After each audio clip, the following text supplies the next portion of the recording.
From Lucas' perspective, I'm Lucas. I'm 18 years old and a sophomore this year. I've recently met someone. He has soft black hair, moist and cold eyes, and skin as white as porcelain. He is not short, at least for a southerner. In spring, he always wears a snow-white shirt and washed-out jeans. He is as slender as a willow on the embankment, and the lines revealed by the cuffs rolled up to his forearms are very beautiful.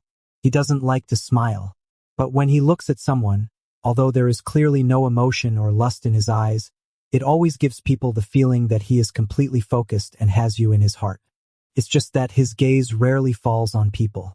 He seems to prefer to look at inanimate objects, such as books or scrolls, or the scenery in the distance. He himself is like a scenery. He doesn't seem to like interacting with people very much on ordinary days, but he is very close to Leo. When he is with Leo, he seems to smile a little more and talk a little more. Some people say they are a couple. To be honest, I don't quite believe it, but this doesn't stop me from hating Leo. I've walked in front of him many times. Leo has greeted me, but he doesn't seem to have noticed me. He seems to have a natural aura that makes him untouchable. He neither oppresses others nor is he annoying, but just makes people feel that he is hard to get close to. When you talk to him, you just wish you could use more elegant words and be more serious in your attitude. When he asks you a question, you're afraid you can't answer in more detail. You can't utter swear words or play naughty jokes in front of him. When he gives you a calm look with those eyes, even if there is no accusation in them, it will still make people feel ashamed. I don't think this is just my own thought.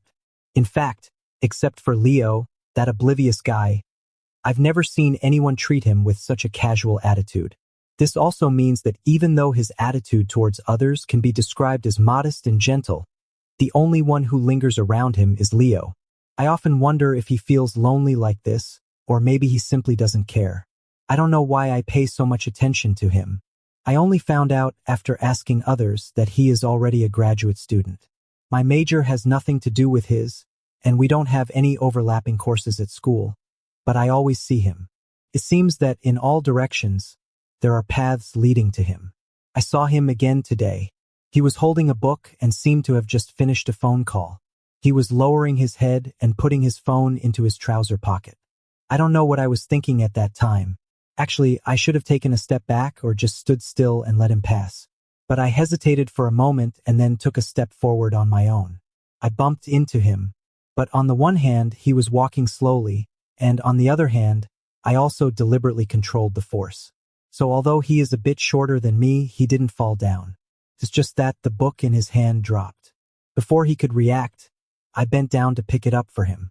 It was a novel, The Stranger by Camus. He doesn't seem to match the temperament of this book.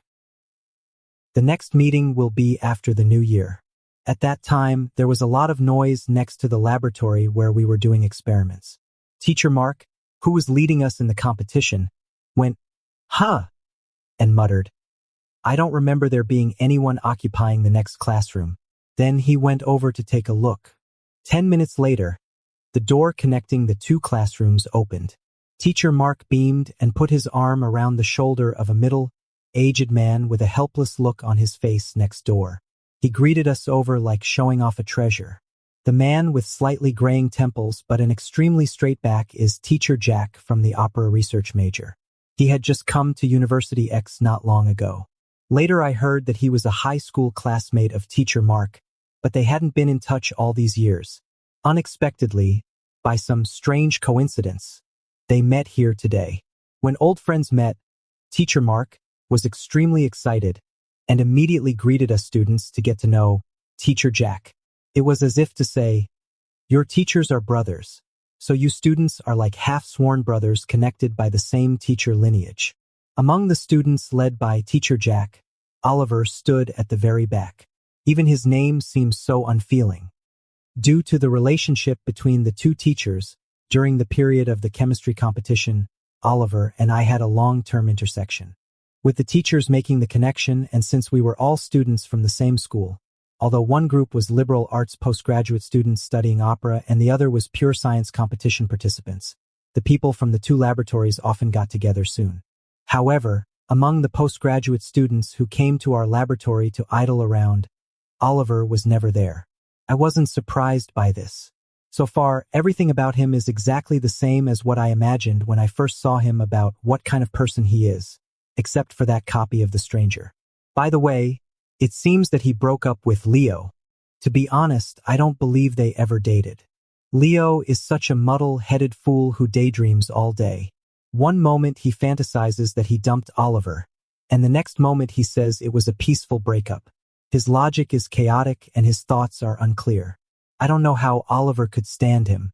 However, since the news of their breakup spread, there have often been strange faces coming to our classroom to confess their love to Oliver. Maybe because of his aura, it takes courage to talk to him. So I haven't heard of any grand gestures of confession. Most of them just hand over a letter or stutter out a confession nervously. There are both men and women. Oliver would often listen to them quietly and then politely decline. Maybe his words of rejection were too euphemistic. For several weeks in a row, these idle students who didn't study hard in college kept coming to the outside of the laboratory. It's so noisy. Later, once, a graduate student from the School of Forestry cornered Oliver under the windowsill of the laboratory. Her stuttering voice came in. I felt that the classmate opposite me slowed down.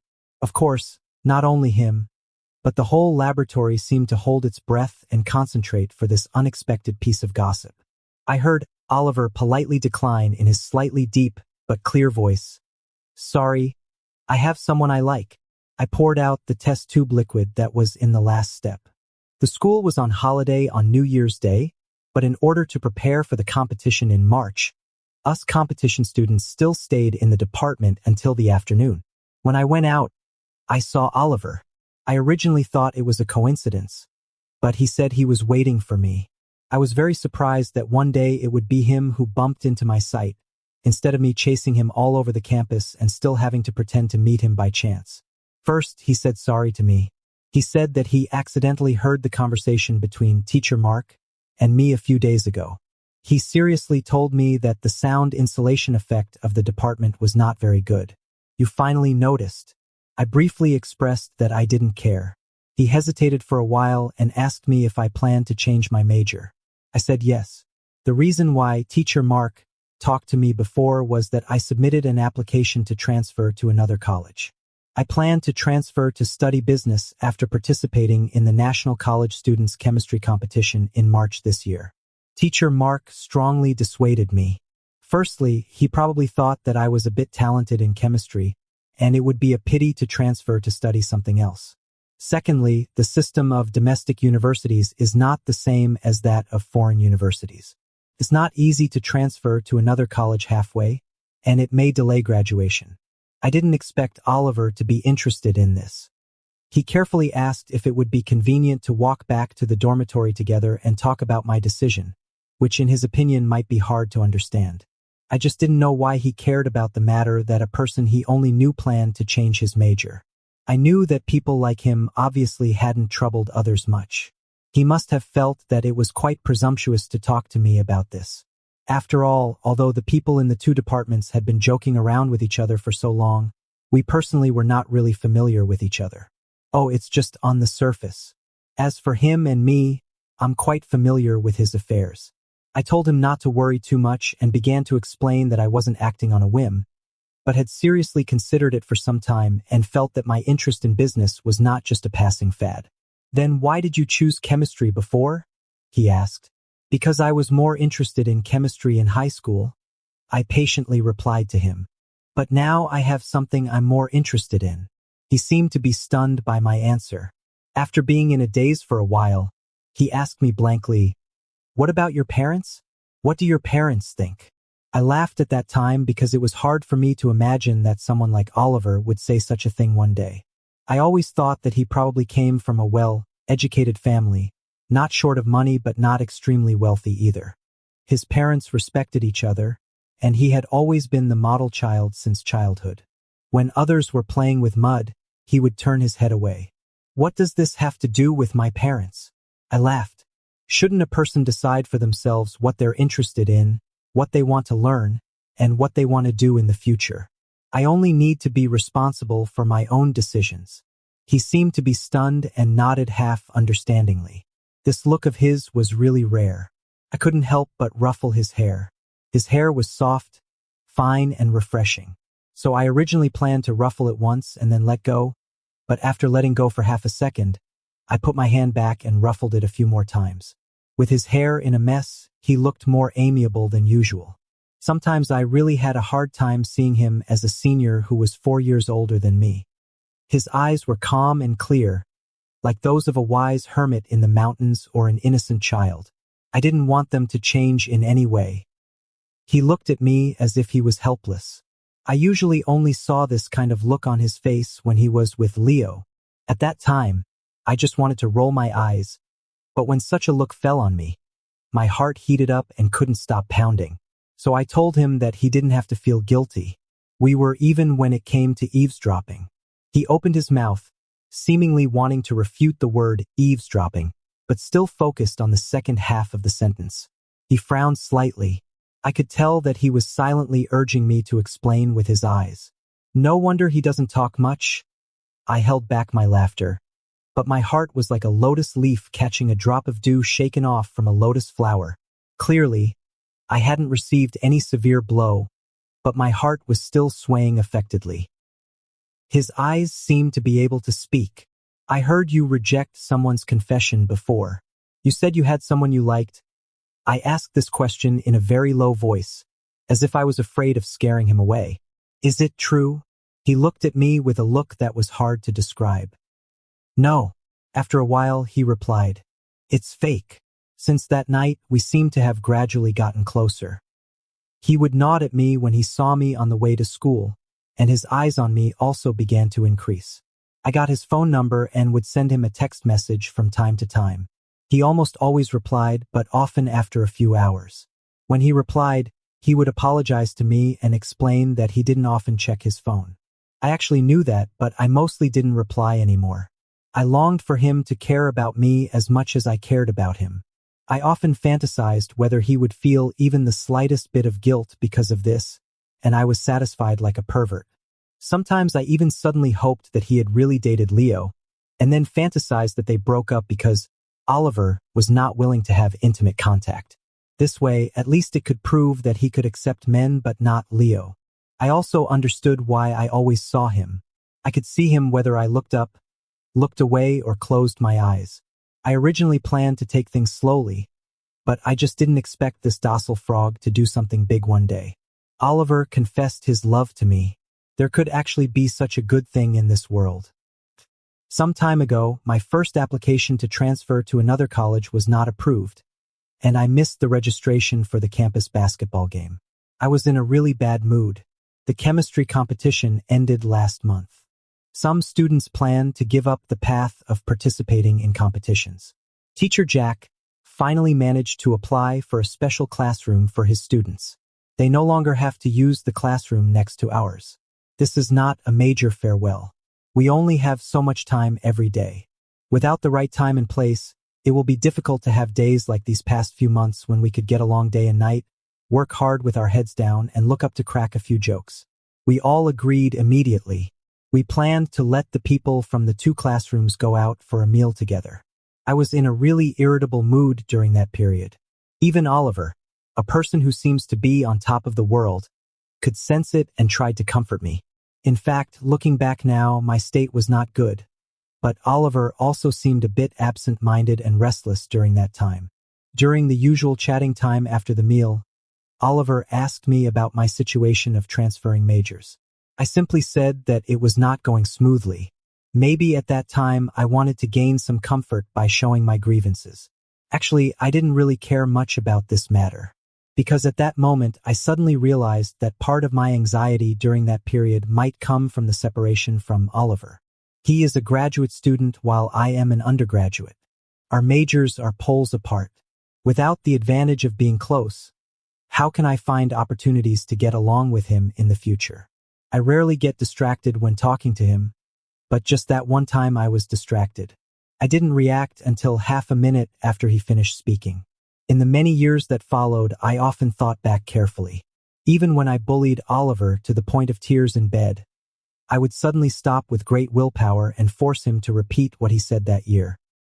He could only open his blank eyes, with the broken icebergs in them melting in the ocean current, and I was willing to drown in this vast ocean. The general meaning of that speech should be that if I date him, he will help me get my application approved. At that time, it was completely silent around. I could imagine that everyone was staring at us in disbelief. Oliver probably never knew that he was such an eye-catching person that countless people struggling in the mortal world couldn't help but keep an eye on him and give him a sidelong glance. I didn't move at that time because I was in a daze, wondering if this was a dream. Even if it was, I wanted to have the most perfect ending in this dream. Before I could figure it out, I was afraid that if I moved, the dream would wake up. However, my not moving doesn't mean that everyone else would stay still. When Leo put his arm around my shoulder, I really wanted to hit him. I had endured him for a long time. I was worried that he would wake me up even in my dream. Then this dream became lively. Probably because I didn't respond for too long. Everyone in this dream seemed to come to life all of a sudden. They made small talk and tried to smooth things over. They were chattering non-stop, announcing that my countdown was over and I had lost the precious opportunity to have a happy ending with Oliver. Amid the noisy crowd, only Oliver was quiet. He lowered his head and then turned around and ran away. Oh my God. This was actually not a dream. Oliver ran away right after saying that to me that day. I pushed Leo's hand away and chased after him but didn't catch up. I went to his dormitory but he wasn't there. The next day I followed Teacher Jack all day long but still didn't see him. He disappeared for a week. He didn't go to the classroom, he wasn't in the library, he didn't see his tutor, and he didn't return to his dormitory. When I called him, his phone was off. When I sent him messages, he didn't reply. Such a big living person seemed to have evaporated from the world and returned to his cloud. On the 6th day of his disappearance, just when I was so anxious that I was about to call the police, Leo came to find me. He sized me up for a long time and asked me what I thought of Oliver. I said to him coldly, "So what does this have to do with you?" He seemed to be deep in thought and said to me, "You've already driven him away from classes. Please take a bit of responsibility and tell him that if he doesn't send the peer review of his final thesis to him before this Friday, he'll come to his place and strangle him personally." If I knew where Oliver was, would I still be standing here talking nonsense with him? I was so angry that I almost laughed. I said to him, "I'd be more than happy to help you, but you'll have to tell me where to find him to pass on the message." When I said this, my main intention was to mock him. As a result, he looked like a fool who had just suddenly realized something. Then he told me that he remembered that Oliver's parents had a property in the local area. It's hard for me to describe the look in his eyes at that time. It seemed to be a mixture of scrutiny, pity, and a bit of disgust with a look of deep regret. Later I heard that he got drunk in a bar on the night when Oliver confessed his love to me.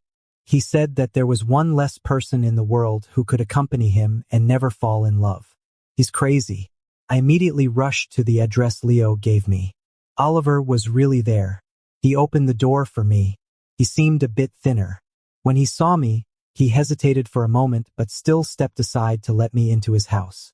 He acted as if nothing had happened. He asked me politely and distantly if I'd like something to drink. I'd been looking for him for a whole week and was almost going crazy. I had no mood to listen to his nonsense. Seeing that he was okay, my heart that had been hanging for a week, waiting for either forgiveness or immediate punishment, finally settled down. But then my anger flared up all of a sudden. "You're really good at hiding," I said with a sneer. Oliver's face turned pale all of a sudden. He tightly pursed his lips. I was still annoyed that I had been looking for him for a whole week, yet Leo could so easily reveal his whereabouts. Then I remembered that Leo had also said with certainty at that time that Oliver was just joking with me, and now it seemed that all those who were present at that time also seemed to take this for granted. I said to him out of the blue, "Don't you never joke?" He lowered his head as if his spine had been pulled out. Looking at his slightly trembling neck, my heart suddenly softened. It was like a block of ice was put into a customized sealed container. But then someone put the container on fire. My heart expanded and contracted in this container. I wanted to let it out but didn't know how. I only felt a dull ache and a painful feeling like being burned by love. In the end, I softened my tone and sighed as I said to him, "You regret it, don't you? I've already let him go." But he wouldn't let me go. He shook his head desperately, and then the flame heating the container burned even more vigorously. Suddenly he raised his head. His gaze seemed to be full of countless words that I couldn't recognize or understand clearly, which made me recall a dim evening when I asked him if he had a sweetheart, and the look he gave me in return. "Now I understand." He said, "Don't you want to be with me?" I answered him tremblingly. I didn't know any other answer. "I do, my love. My Oliver." Today is Valentine's Day. After taking out my phone for the 13th time and finding that it wasn't time to get off work yet, I thought for a while, pushed aside the pile of documents that I had been looking at for a long time but couldn't focus on, and decided to deal with them tomorrow. It's really strange. Obviously, I had been finishing my work ahead of schedule one after another a week ago, and the workload today is much less than usual, but I still haven't completed it. The night before last, when I got back, it should have been Oliver's usual bedtime. He has always been a light sleeper. Sometimes when I come back from work too late or come back from a social gathering with the smell of alcohol on me, I would consciously go to sleep in the guest room so as not to wake him up. But today, when I quietly opened the door of the room like a thief, wanting to take a sneak peek at his sleeping face, I didn't drink today, so maybe I could even give him a kiss. Before going to take a shower, he wasn't asleep yet. Instead, he was leaning against the headboard with a book in his hand. Seeing me open the door, he paused for a moment and said in a low voice, "You're back." Naturally, he didn't use a question for such an obvious fact. It was just this low and gentle tone. I silently moved my briefcase forward. His face seemed to be surrounded by a warm yellow halo against the background of the bedside lamp. I secretly rubbed my fingers that had just come into the room and were still not warm yet, and replied in a low voice, "Yes." He paused in the distance, as if not knowing what to say. I also realized that the yes was too cold. So I quickly threw out the opening line I had prepared for a long time and said to him as naturally as possible, "Are you free the night after tomorrow?" Then I quickly waited quietly like a well-behaved chicken for him to speak, not daring to urge him. He nodded slightly, stared at me, as if waiting for me to continue. His well-shaped and rather pale eyebrows were naturally slightly frowned. I excitedly enjoyed his gaze for several seconds. The day after tomorrow is Valentine's Day, and I've been rushing to complete my work a week in advance. I don't have much to do that day. I'll come back early. Let's have dinner together. He tilted his head slightly, and his voice seemed a bit more cheerful. "Okay, I'll make a reservation at a restaurant tomorrow and send you the address." "Isn't it too late to make a reservation now?" He looked a bit embarrassed. Actually, I don't quite understand why he always seems ill at ease in front of me. Clearly, whether it's in front of our former classmates or his ex-boyfriend, who is so arrogant and good, looking that one just wants to punch him, he always appears relaxed and composed. He also talks more than when he's with me. It should be okay. I had to swallow back my next words. Just cook something simple. There's no need to go to so much trouble. I didn't ask further. Suddenly, I thought that indeed, he doesn't need to worry about problems like, it's hard to make a reservation, or the place is full. Given his family background, if he were with anyone from the circle he grew up in instead of me, he would never hear an unrefined question like, "Is it too late to make a reservation now?" that I just asked. To be honest, I still think he regrets it. But things have come to this. Even if one day he really tells me that he regrets it, I'll probably hang myself in front of his bed with the company's shares and properties. I've asked him once. I've given him a chance. Since he didn't reject me at that time, I'm not a person with a very good temper, and I don't have so many chances to give. It was him who caught my eye, him who stole my heart, him who first proposed to be together, and him who invited me to live together. If he's also the one to propose to break up, there can't be such a good thing in the world. I just still hope that he can be happy. Probably because I was silent for a bit too long. He looked even more embarrassed and whispered, "Then go take a shower." I couldn't quite understand what he meant by this. So I just tried to say to him as gently as possible, "Well, it's getting late. Don't wait for me next time. You can go to bed first." Okay. He was probably also sleepy. His misty eyes looked at me without any defense. I followed his line of sight down, past his delicate nasal bone, and landed on his pale lips. I held my breath and quickly walked out of the room. I didn't dare to look into those eyes behind me. On Valentine's Day, he sent me the address of a restaurant. I know this restaurant, but I don't quite understand how he managed to make a reservation at this restaurant the day before Valentine's Day. I did stay in Germany for some time when I was a child. Leaving aside whether I like European or Western cuisine, I've been looking forward to having the meal he cooks for me tonight since a week ago. It has quite a reputation, but the taste is just so. I poked at the steak in front of me with my table knife, thinking helplessly. He can cook so deliciously. Why does he always like to eat out? Oliver was sitting across from me, concentrating intently on twirling a bunch of spaghetti. He pursed his lips slightly. I always saw this expression on him in the laboratory before. I used to think this expression meant he was thinking or having trouble with something. Now it seems that's not the case. No one would be troubled by spaghetti. He could be so focused on a bunch of spaghetti. I was happy to secretly look at him. After he entered the restaurant and took off his hat, a tuft of his hair stuck up. I was naughty enough not to remind him. Seeing that he seemed about to look up, I quickly focused my gaze on the steak, hoping he didn't notice that I was poking it more frequently. "Lucas," I looked up. He was looking at me. His gaze seemed to be vacant for a few seconds, and then he asked me, "What do you think of our current relationship? How can he be so cute?" I couldn't help laughing and asked him back, "What do you think?" I won't accept any answer other than, "We can get married." Sometimes I really maliciously suspect that Oliver might not be his parents' biological child. I really can't imagine that such parents and such a family could raise such a person. I met Oliver's parents not long after we came to this city, when the company I founded with Leo had just started and we went to the Chamber of Commerce to raise sponsorship for the company.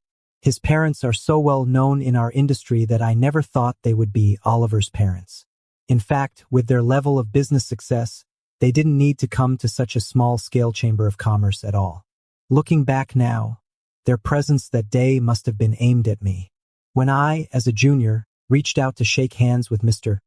Lucas, he looked at me coldly for a few times, neither walking away nor reaching out his hand.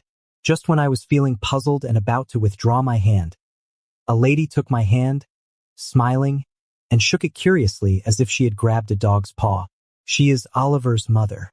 Since this couple's attitude towards me was so strange, later when this lady proposed to talk to me alone and all the people around, whether they were new entrepreneurs or seniors in the industry, cast envious looks at me, I already had a bad feeling. We didn't say a word in the first 10 minutes after sitting down in the private room. I poured her a cup of tea, but she didn't take it. Instead, she poured herself a cup, and then sized me up with a sarcastic and playful look on her face while smiling. I could feel at that time that she didn't like me, but I didn't know why. It wasn't until I grew impatient with the silence and stood up to excuse myself that she took a sip of tea and said calmly, "I heard you're dating my son." The conversation wasn't long, but every second felt like an eternity to me. There weren't any interesting threats like, "If you don't leave my son, I'll ruin your little company." And I didn't experience the dramatic scene of having a blank check thrown in my face. But to be honest, it really wasn't a pleasant experience. The lady slowly told me the story of Oliver throughout. She talked about his childhood, how well behaved he was, never playing mud with the rambunctious kids in the compound. She talked about the friends he had made even before he was born and what those friends are doing now. She talked about the schools he had attended and the books he had read, the teachers he had followed. I looked at her well-maintained fingers resting on the rim of the porcelain cup. I had never been less interested in Oliver's affairs than at that moment. When she said, "My son has only been disobedient once since he was a child, but it's okay, we forgive him." At that moment, I suddenly really wanted to see Oliver. I wanted to see my lover in person, to have him stand in front of me. If it weren't for the fact that I had been living with him day and night, I could hardly imagine that he came from such a family-educated background. "Mr. Lucas, please allow me as my child's mother," this lady said earnestly, but there was little respect in her eyes. "I don't think you're good enough for Oliver. You're a good person, but Oliver has many better choices." When I got home that day, I ran into Oliver, who was just going downstairs to take out the trash. "The takeout I ordered is a bit tasteless," he said sincerely. "Have you eaten? If not, I'll cook a bit more." I suddenly calmed down. I had never hoped to live a life of extreme luxury before. I always thought that as long as we were together and we were still young. But since that day, I started working desperately from dawn till dusk, doing my best to develop the business quickly and expand the company's scale. Even Leo was stunned by my determination. He didn't know that actually I was running out of time. I wanted to let Oliver's parents see earlier that even though I didn't have the same background as them, I would never let Oliver suffer a bit. I also once believed that they would show up again and look down on me and say, "Stop being busy. It's useless." But they never met me again. I don't know if they ever mentioned me to Oliver. "Do you want to meet my parents?" my boyfriend asked carefully, as if afraid of disturbing a butterfly on a flower. "I'm going back home next month. Do you want to come with me? I can talk to them about it." It seems they didn't mention me. When I walked out of the restaurant, the wind outside made me start to regret rejecting him too excitedly just now. I walked back dejectedly to pay the bill, hoping he wouldn't be too angry. But he probably doesn't care much about this small amount of money. I'm really convinced of myself for trying to please him with something that he has always had more than enough of. I didn't dare to get into the car. I found a conspicuous place to wait for him. I glanced at the restaurant entrance from time to time, afraid of missing his figure. After waiting for over an hour, just when I thought I might have really missed him and was considering whether to call him, Oliver's figure appeared at the restaurant entrance. He seemed to have seen me, hesitated for a moment, and then trotted towards me. My face was frozen stiff, afraid that he would also stay outside for too long. I turned around and walked towards the parking lot, planning to get in the car quickly and turn on the heater. He followed behind me without saying a word, like a shy little animal. Just as I was about to say something to him, I realized something was wrong as soon as I opened my mouth. There was still a cigarette in my mouth. I forgot to take it out before he came out. I developed the smoking habit after meeting his parents. During that period, I was very anxious. There were a lot of things to do in the company, and several funds hadn't arrived. Just thinking about his mother's smile and words at that time made me annoyed, and I couldn't tell him about it. I smoked a lot during that period. Although I had tried my best to avoid smoking in front of him, one day he still asked me, "Have you been smoking recently?" I really don't know how he knew. I never smoked at home and would brush my teeth and rinse my mouth before coming back from the company. "You'd better smoke less," he said at that time. "It's not good for your health." Then I quit smoking. Could it be that he has been silent because he minds the fact that I smoke? Thinking of this, I took out the cigarette and showed him the butt, explaining to him in a gruff voice that I hadn't smoked, just held it in my mouth. He let out a puzzled, "Huh," and was stunned for a moment before realizing what I was talking about and then nodded. It's so nice that he cares about me so much. We went to get our marriage certificate yesterday. Now I'm a married person. Extra. From the perspective of Oliver's friend Leo, am I seeing things right? I didn't expect our dear Oliver to be so sentimental. Amazing, amazing. If I weren't one of the parties involved, I wouldn't even dare to believe it. Seeing this, all I can say is, you said you were chasing him. Is this what you call chasing? Are you sure you're not just quietly waiting for every fateful encounter with your Lucas? I hope you don't really think these are truly fateful encounters. Smile. Finally, my old friend. In fact, you really don't need to be so furtive and say things like, "Wow, he's so charming. Why doesn't he like me? I'm no good. I'm not worthy of him." It really annoys me when I hear that. After all, although you're not very tall, your IQ is just barely on par with mine. Your EQ is extremely poor, your personality is not cute at all, you have some self-awareness issues, and you can't read other people's expressions at all, but at least you're rich. Although your Lucas really doesn't seem like the kind of person who would bow to wealth. At least you've got a good-looking face. Otherwise, do you think I would have let you who was just taking up the title of my boyfriend for free. Live on? However, seeing you acting so stupidly in love, I'm really glad I don't have someone I like yet. Extra story from Olivia's perspective. My name is Olivia. I'm 23 years old. I'm currently working in a company in City T as the assistant secretary to one of the company's bosses. My boss is named Lucas. He's 185 centimeters tall, a graduate of a prestigious university, and has achieved great success in his career at a young age. It's a pity that he's gay. Before I met Mr. Oliver, I always suspected that my boss's boyfriend was a seductive person. After all, when the former secretary resigned due to pregnancy and came back to hand over the work with me, she reminded me that if there was any bad news, I could report it to the boss after Mr. Oliver came to deliver lunch. So can't our boss just order his own food? Why does he have to have someone deliver it?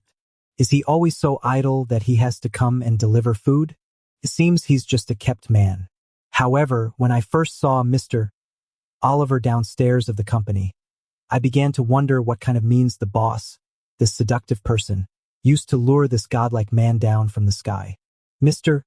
Oliver usually dresses very casually when he comes to the company, wearing a shirt, a windbreaker, and jeans. The way he carries a lunchbox is also very casual, and so is the way he talks to me. But he doesn't look casual at all. He's clearly the kind of godlike man who has been in the spotlight since middle school, the kind that all the girls in the whole grade talk about during their spare time, wondering if his white shirt today is the same as yesterday's, but there's always no one around him within a radius of several miles. If I hadn't received the lunchbox from his hand at the company entrance, but met him on the street, I simply couldn't believe that such a person would talk to me. Tell him to eat early. Don't let it drag on until afternoon. The godlike man said to me, if it gets cold, heat it up in the microwave. I respectfully took the lunchbox. I was still too timid to say, do you want to go in and take a look at the boss? Which was already on the tip of my tongue. I carried this precious lunchbox back to the door of the boss's office. I only knocked once, and immediately heard a response of, come in, from inside. As soon as I opened the door, I saw that this workaholic boss was neither looking at documents nor staring at the computer. Instead, he was sitting upright, expressionless, and locking his eyes on the lunchbox in my hand. Sitting upright, he looks exactly like an excellent child in kindergarten waiting for the teacher to give out rewards. Great, this scheming little vixen. To be honest, I can hardly imagine how a person like Mr. Oliver could quarrel with others, and who could quarrel with a person like Mr. Oliver. But the boss has been in a very low mood recently. Last week, everyone finally worked hard for several days to complete a big deal, and the company was successfully listed. When the result came out the day before, everyone was cheering. The boss also generously announced an early dismissal that day and rushed out first in high spirits. Probably he rushed back in high spirits to show off his achievements to Mr. Oliver. As a result, the next morning, the boss came to the company with a gloomy face and eerily announced that he had taken on a few more orders for the company. He looked just like a man whose sex life was in disharmony and whose wife had run away with someone else. However, everyone in the company had to pay for his failed relationship. The atmosphere in the office is as quiet as a cemetery. Even Mr. Michael, our other boss, has started to avoid him. My experience of going to work during this period has even been like a nightmare, even worse than the time around the company's listing when I thought it would be the busiest time. Probably because during that time Mr. Oliver came to the company every day to deliver meals to the boss, and sometimes even came in to take a look at the boss. The boss looked so overjoyed that he resembled a peacock spirit. After annoying his boyfriend, he knows to come to the company to take his anger out on the employees. This peacock spirit who failed in courtship and is furious. I don't think Mr. Oliver will stay with such a childish person for long. Just ignore what I said. It seems that the boss has made up with Mr. Oliver. Mr. Michael has a nose as sensitive as a dog's. He rushed to the boss's office early in the morning, claiming it was his credit, and took the opportunity to ask the boss to ask Mr. Oliver to introduce a girlfriend to him. The boss looked at him with a smile in his eyes. Obviously, Mr. Oliver has made a great sacrifice and said to him that he shouldn't regard pushing all the customers' wine onto me as some great feat. Mr. Michael looked so aggrieved.